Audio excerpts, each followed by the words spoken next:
Hello, everyone, and welcome to the Fantasy Football Cocktail Hour presented by the Fantasy Football Face-Off Network. I am happy to be with Ryan Miner today. How you doing, my friend? Good, man. How about you? Thanks for having me on again. Of course, I appreciate you coming on tonight. I'm feeling, I always complain. Usually, one of my lead-ins is always complaining about how I'm feeling. After a bartending shift, it's usually a little bit earlier on in the morning. But I had a day off today. I'm feeling fresh. I'm feeling ready to go. Let's do this. We're going to do a one quarterback rookie mock draft.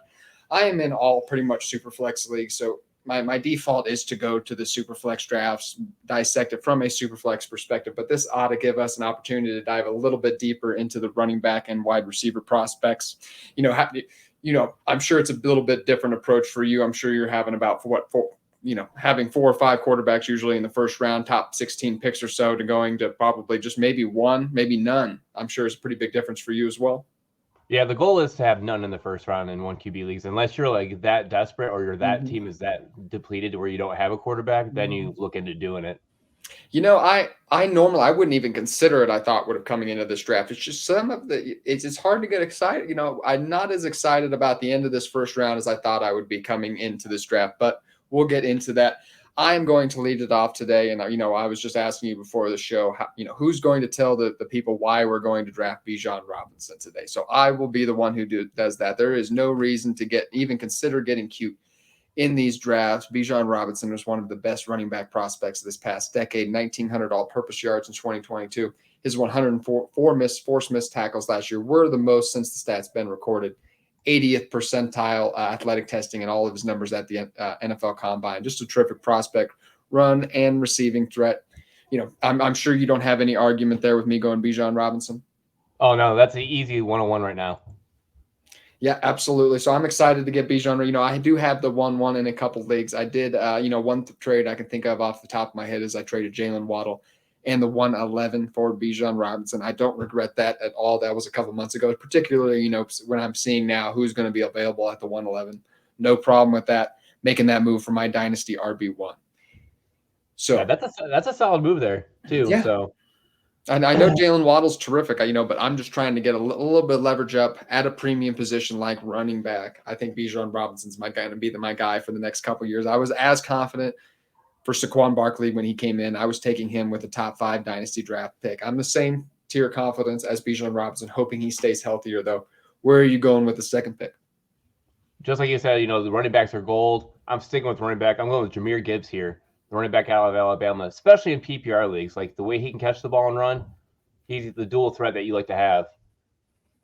Yeah, absolutely. And, he hadn't carried a significant rushing workload till his junior season in Alabama. But that second half of the season, we did see him take a little bit more of a stronger rushing workload, which was nice to see. Obviously, a premier athlete. Any concerns about him having a slightly smaller frame?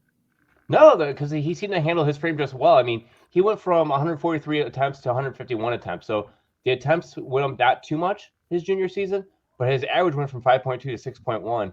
And plus, his receptions went up from 36 to 44, although his yards went down, but he also gained 3 more touchdowns. But the way he moves around on that field and stuff, I was comparing him, like I did like an article way back in like October, and I was comparing him to like Alvin Kamara when it came to like the way he could like juke and stop and catch the ball and run. He had it all too. So between Jahmyr Gibbs, I mean, he's the 1B to Bijan Robinson being the 1A. Like there's Okay. no. I'm glad to hear you say that. I'm going to be I have a lot of spots where I'm going to be taking Jahmyr Gibbs. I'm just not quite as confident, just because he's such an electric player. I think he's going to be great. I think he's a safe pick to be a top 15 fantasy running back consistently. I just think maybe that size is going to prevent him from getting the workload it is to be a top 10 consistent fantasy football running back on a week in, week out basis. Yep. Well, I mean, you look at like the top 10, top 15 type of running backs. Like the bell cow running back phase is more likely gone. There's only like a handful of running backs at most to actually carry a bell cow load. So he's going to be more a split back somewhere else, as most teams are doing now. I mean, even looking at Christian McCaffrey, he's more efficient when he's not on the field the whole time. When he was able to put out Jeff Wilson out there and Elijah Mitchell, like when they had those rotating backs out there, it made him more efficient. So I think with the way he can play, he's going to be just as efficient and explosive. Absolutely. And I just like to play devil's advocate advocate a little bit. He would have been my third pick, but where I'm going with this third pick is somebody who I would have actually taken second overall. I'm going with Jaxon Smith-Njigba. I was taking Jahmyr Gibbs ahead of him prior to, but I really think he solidified himself as the second best prospect behind Bijan Robinson with that pro day, 4.53 40-yard dash. Best three-cone drill since 2013 for wide receivers. I think he's quieted any concerns about his athletic testing. Some concerns about whether he can play on the outside or not. I'm not too worried about that. He did outproduce Garrett Wilson and Chris Olave as a sophomore. Concern is that he only had 23 combined targets his other 2 seasons. So obviously we were just making off that incredible sophomore season, but that wasn't enough for me. So just with his skill set, we were worried, like I said, about the athletic testing. I think he's quieted any doubts about that. Would you have gone anywhere else with this third pick?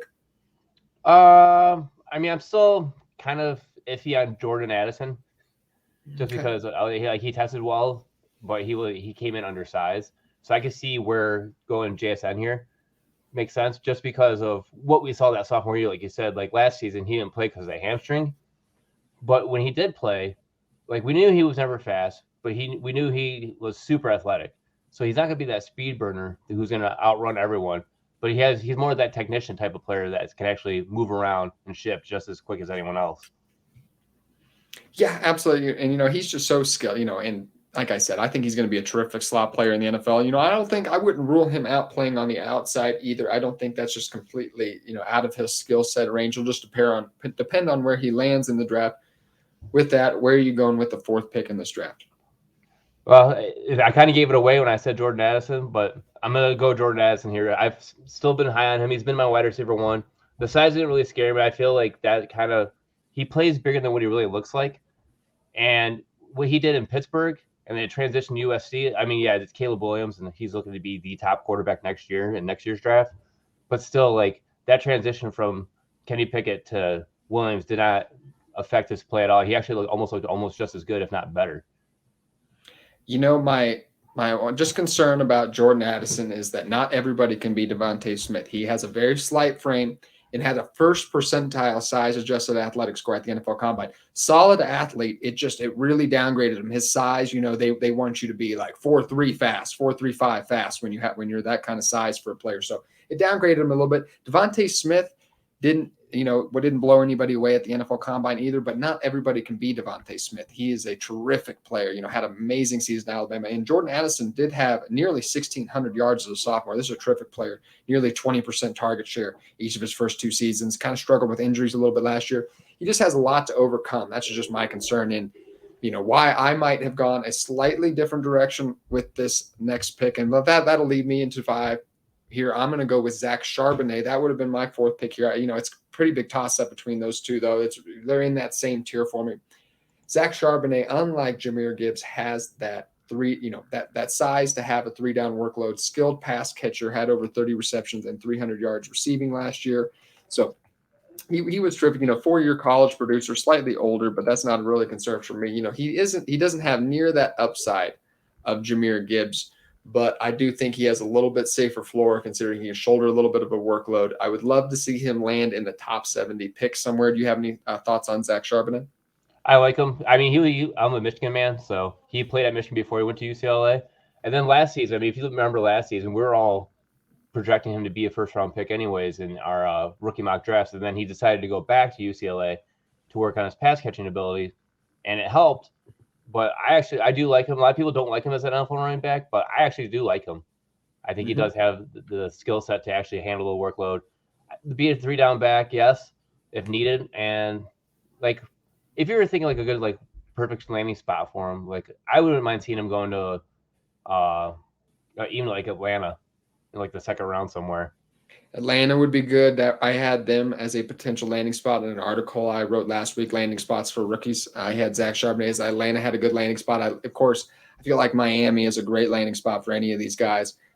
Obviously, we know that Mike McDaniels likes to use a lot of running backs, but we've seen running backs like Raheem Mostert have a lot of success in that zone running scheme. He'd be facing a lot of open boxes, obviously, with Tyreek Hill and Jalen Waddle, too. So, yeah, I'm excited about Zach Charbonnet, too. I thought he tested very well at the NFL Combine as well, which, which is what I feel like people were going to expecting him to downgrade him for was maybe some poor athletic testing at the NFL Combine, but he was surprisingly good.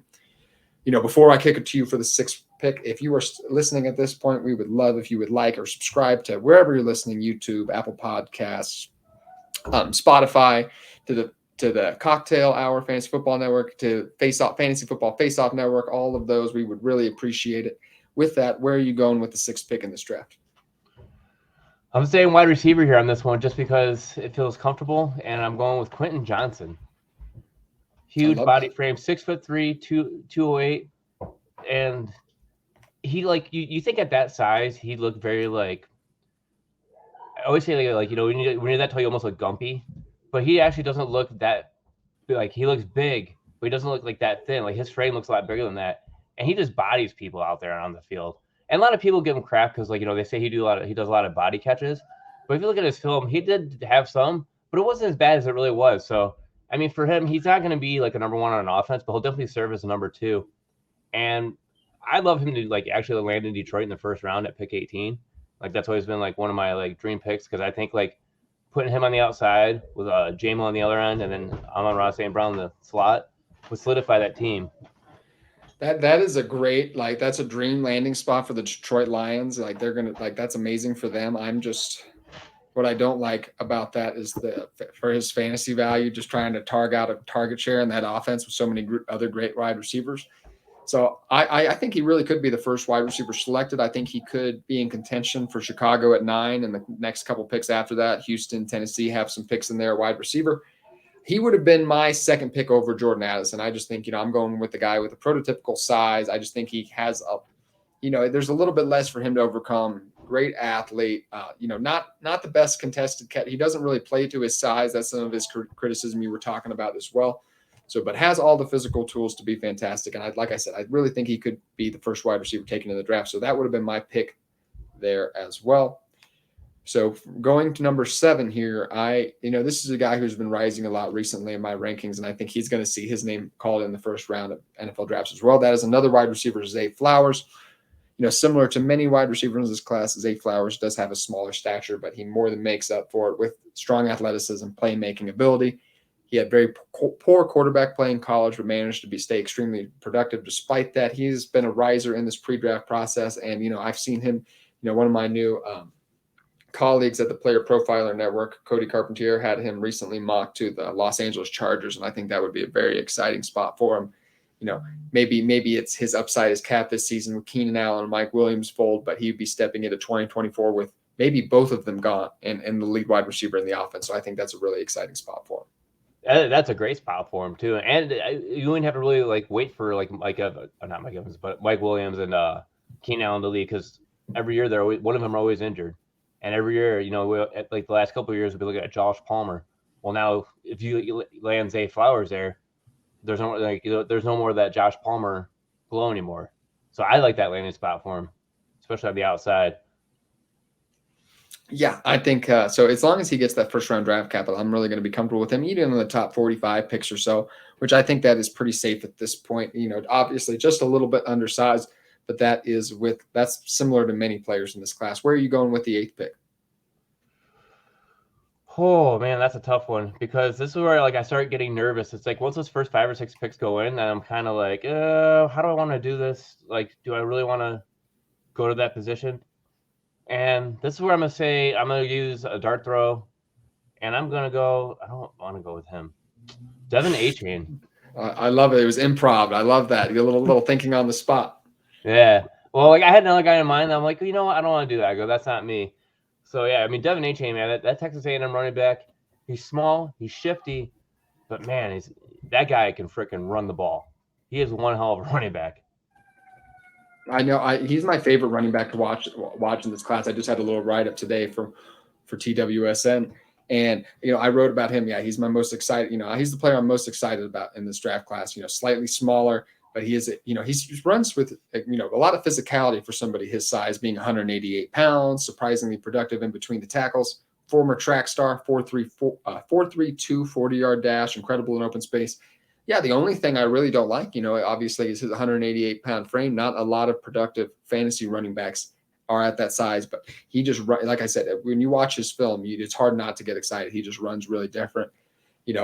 It's like I said, I'm a little bit of a sucker for a little bit of a more prototypical build, but I really think depending on his landing spot, he could excel in a 10 to 15 touch per game role. And I'm assuming that's what you're expecting to. Oh, exactly. Yeah. I mean, that track speed, man, it's just like once he gets past that secondary, it's like good luck trying to catch him because he is gone.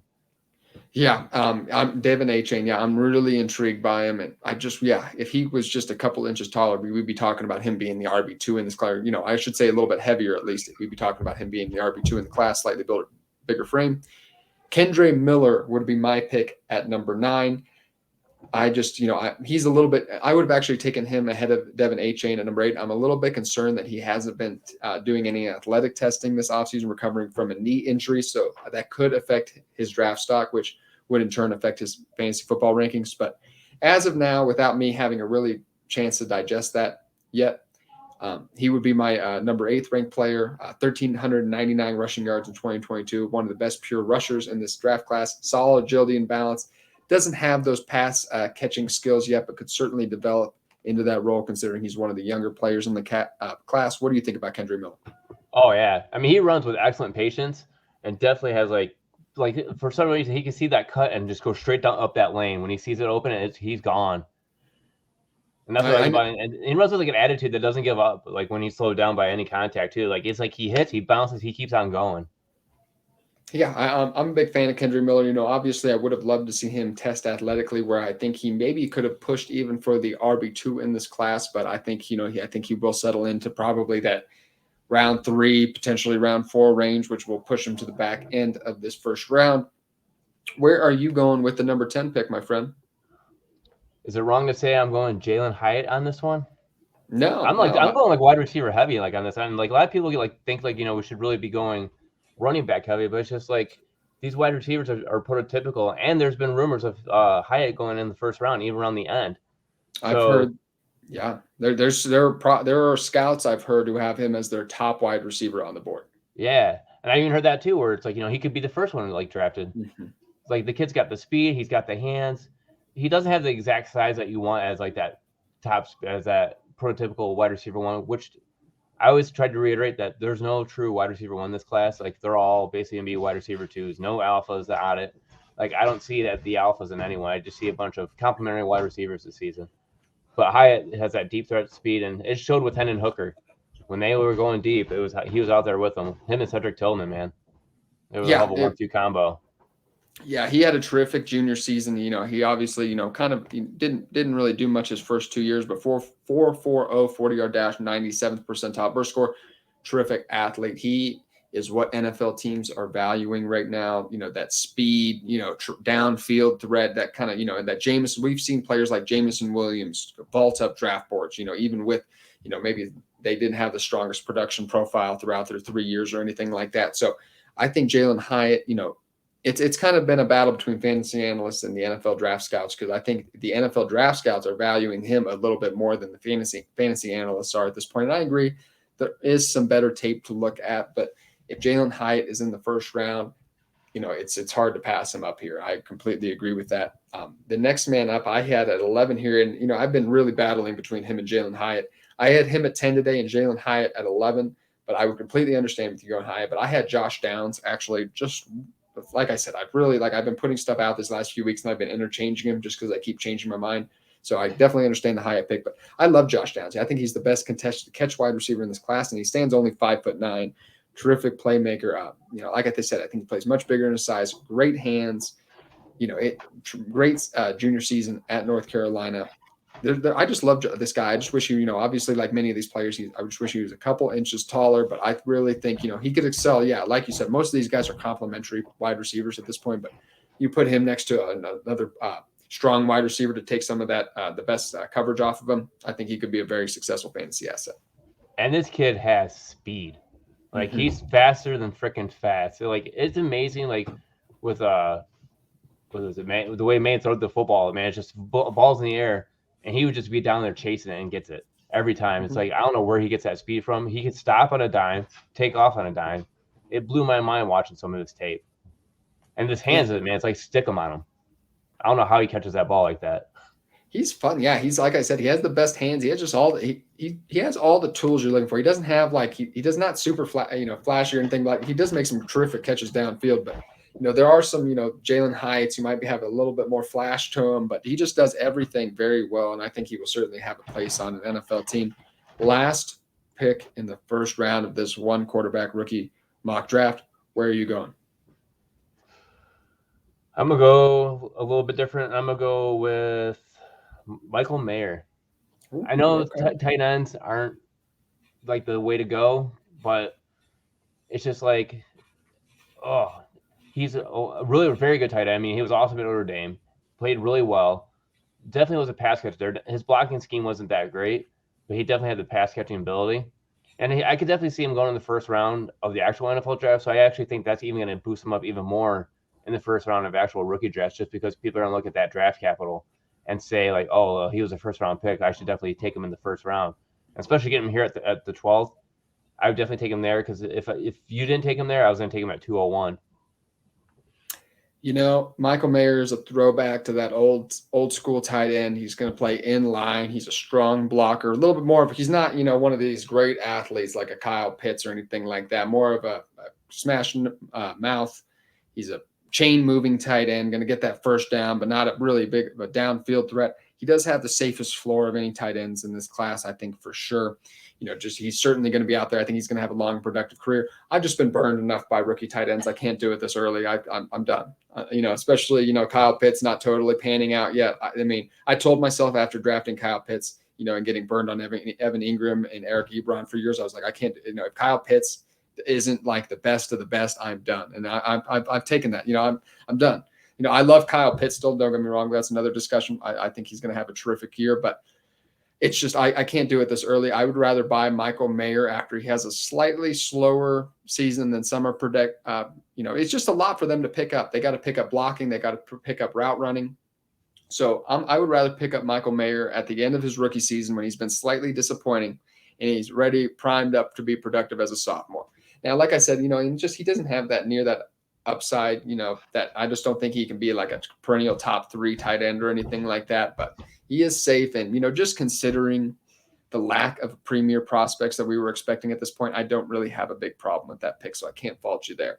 That's where I start kind of wondering. It's like, do you really want to take him there? But it's like, if you don't take him there, they're like, you're looking at everyone else, and everyone else is starting to look like dart throws now. Yeah, it's exactly. We're in dart. We're honestly already in dart throw territory, and I thought that this draft was going to be different than that. I thought, that's the case with a lot of drafts, but it ended up this class is just a slight disappointment at this point. We really don't know what we're talking about. Like the 2022 draft class showed that people weren't excited about that draft class, and we had terrific prospects throughout the entire first round. So you never know, but it's just a little bit disappointing as we get up to it.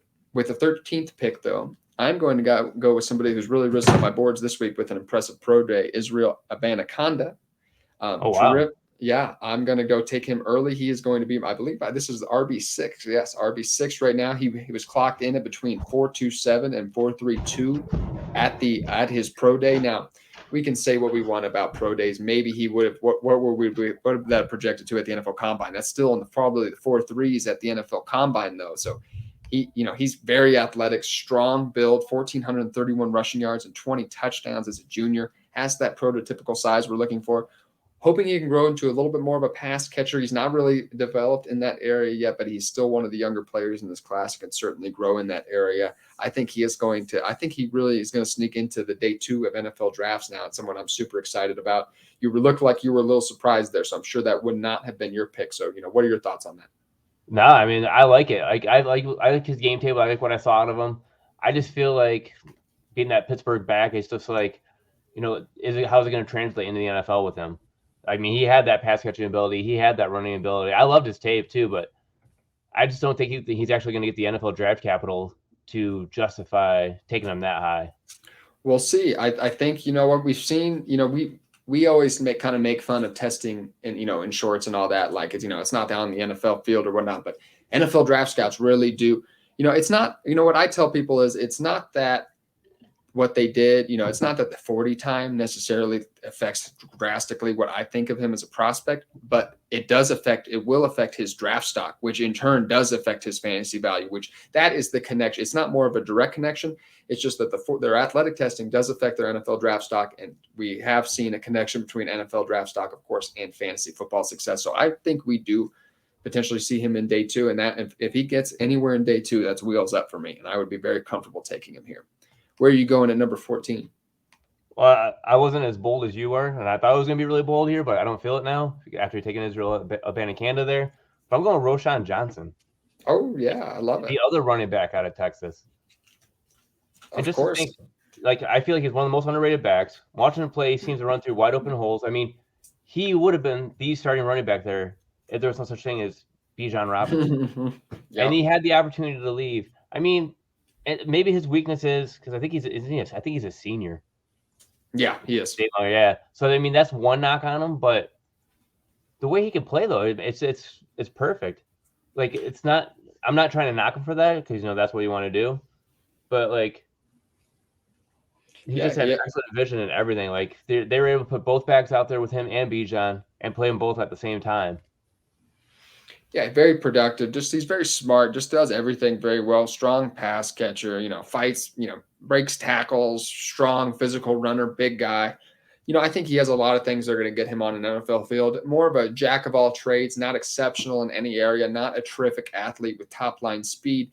But like I said, I do think he does a lot of things that are going to get him on an NFL field. So he's someone who I would have. There was one guy I had ranked ahead of him, but he was coming up for me. He would have been my next pick after that. So I love Roschon Johnson. I really think I wish we got a chance to see him more because he definitely could have pushed to be a first round pick. So I love that pick there. Roschon Johnson is someone I'm certainly excited about. And I'm really hoping that he gets that 3rd round draft capital that we all kind of want to see. That would be awesome.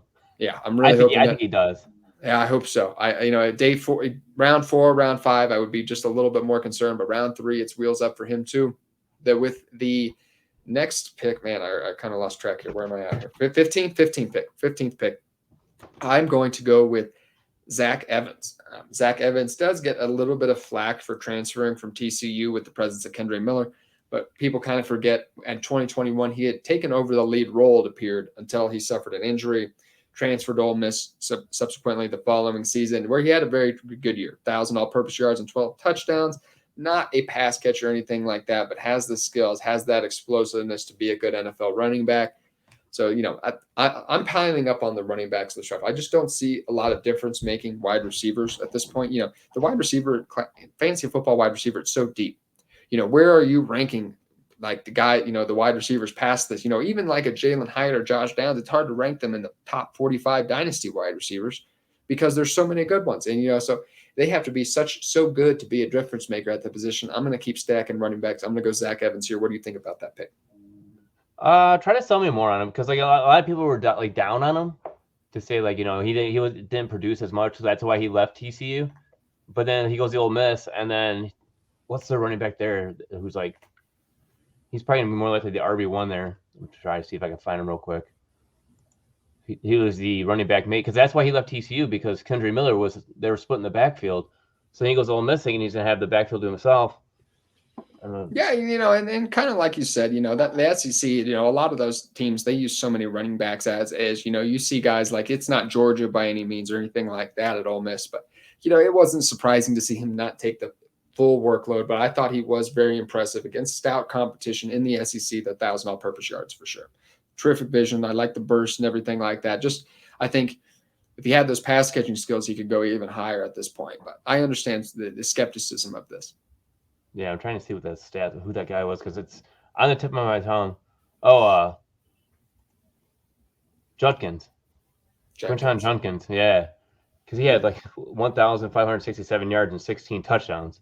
Yeah, he was really good too. I remember watching, I'm not a big call, I always, November and December is when I start learning, I start diving into film and learning the prospects and everything like that. So, I haven't really dived into him yet, so I was mainly focused on Zach Evans when I was watching the film, but I did notice him. Like I said, there's if we're giving Roschon Johnson a pass, I don't mind giving Zach Evans a pass here, playing with Kendre Miller, who's very talented as well, playing with Judkins, who's also very talented as well. So, Yeah.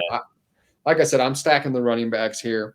It's just I just see I can see them making a bigger difference. I can see them being a potential fantasy starter quicker than the rest of the wide receivers on this board.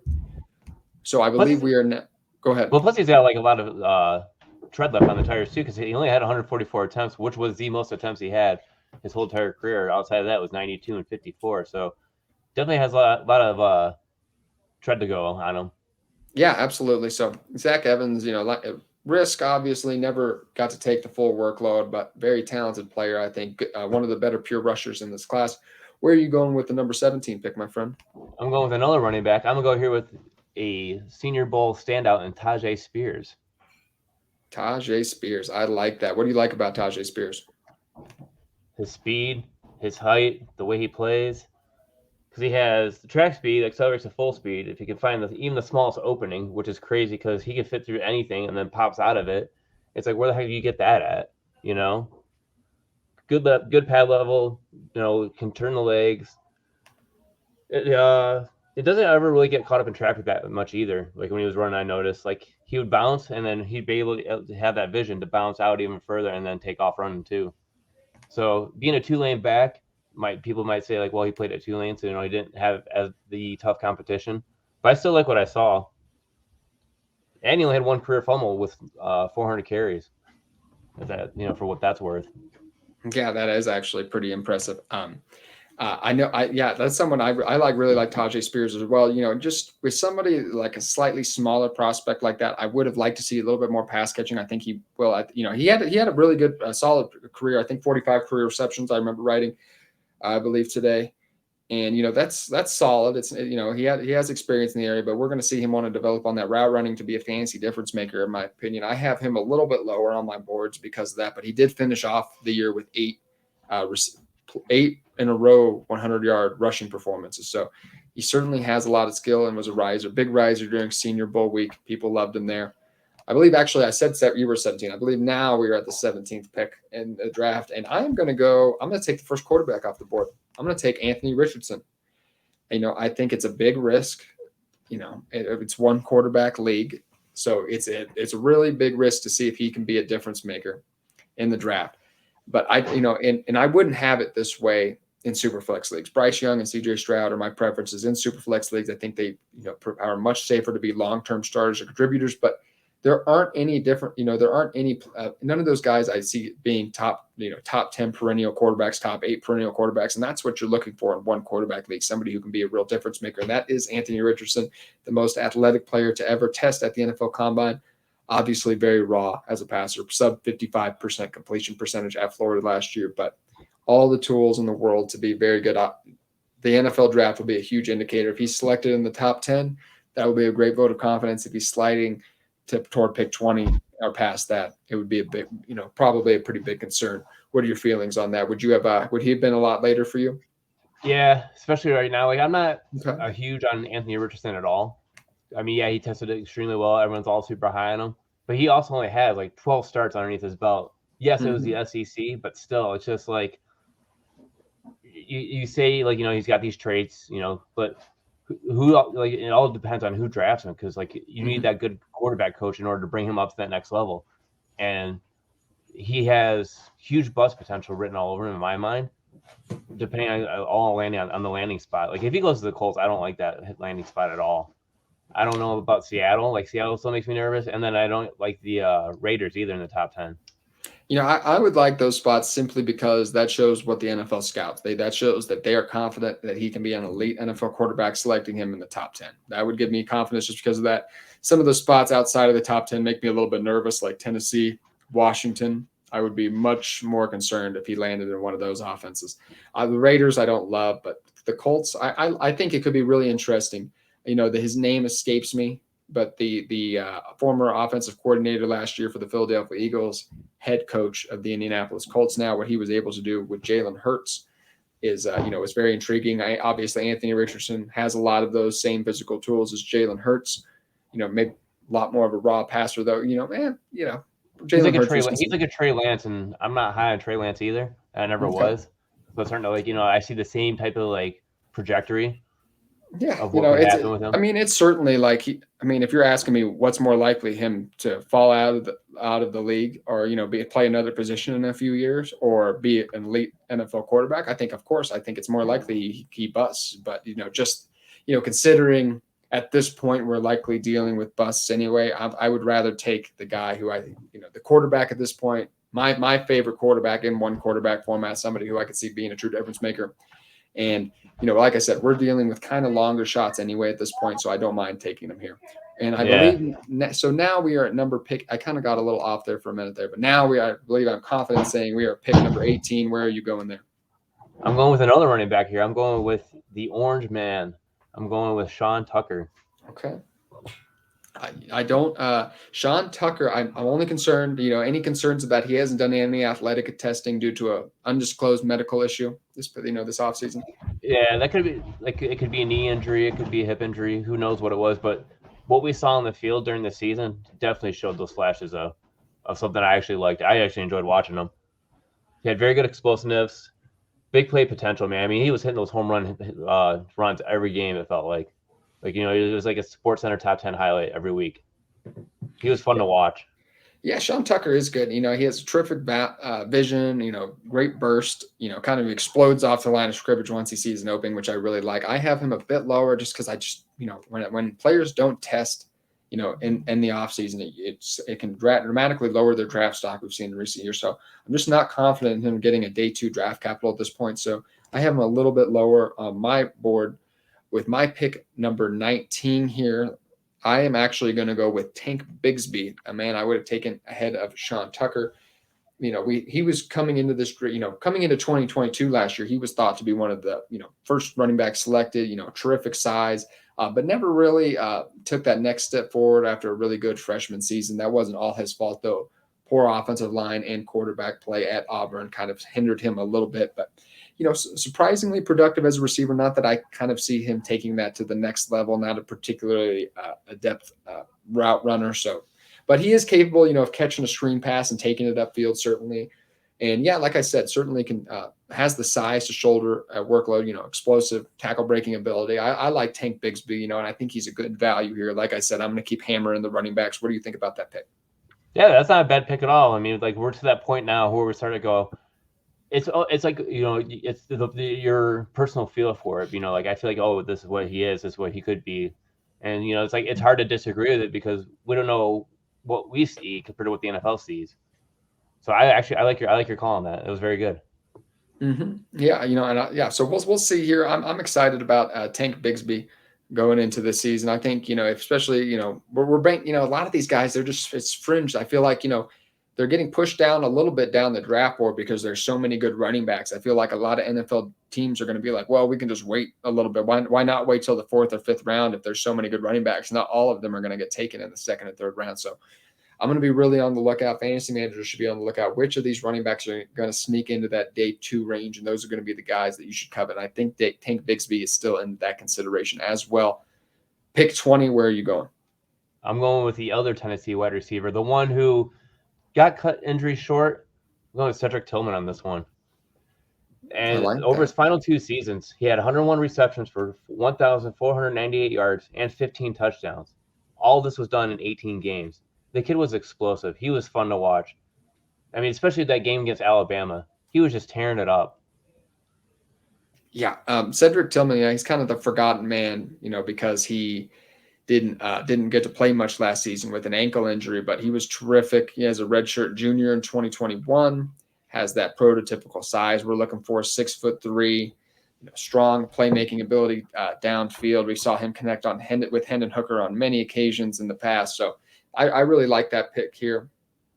He's someone who I think could be a really big value. And I think fantasy managers are forgetting a little bit about him. I think the NFL draft will remind people when he's selected probably in the middle of the 2nd round just how good he is.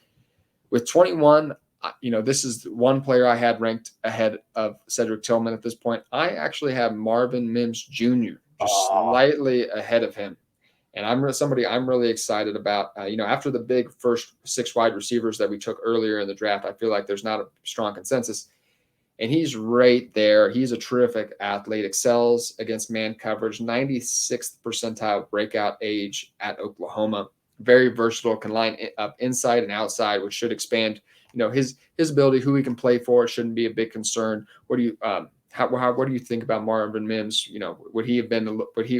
This feels about right for him in this area? Yeah, if you weren't going to take him here, I was going to take him next. He was Okay. because I was choosing between him and Tillman, and I just went based off Tillman of what I saw before he had his injury. But yeah, I mean, Mims, he's awesome. That's a great pick there. Yeah, and I think he's one of the few wide receivers that I'm comfortable selecting in the second round. I just don't think like I'm going running back heavy because I just don't think there are too many wide receivers at this point who can be difference-making wide receivers, consistent players that we're starting in fantasy. So I've been going running back, but I really do love Marvin Mims. And similar to Tillman, I believe that we will see him selected probably in the middle of the second round, which will solidify him probably being selected middle end of the second round. So I like that. With your second to last pick at 22, who's your pick? I feel this is the point where I go quarterback just because now it's starting to get very shaky. I'm going with potential number 1 overall pick, CJ Stroud on this one. Okay. 6'3", 218. Solid quarterback. He's got the height. I choose him over Bryce Young just because of the height. Yeah, Bryce Young has the capabilities, but that game that Stroud had against Georgia in the championship series was a hell of a game. That was one of the best games to watch over New Year's Eve.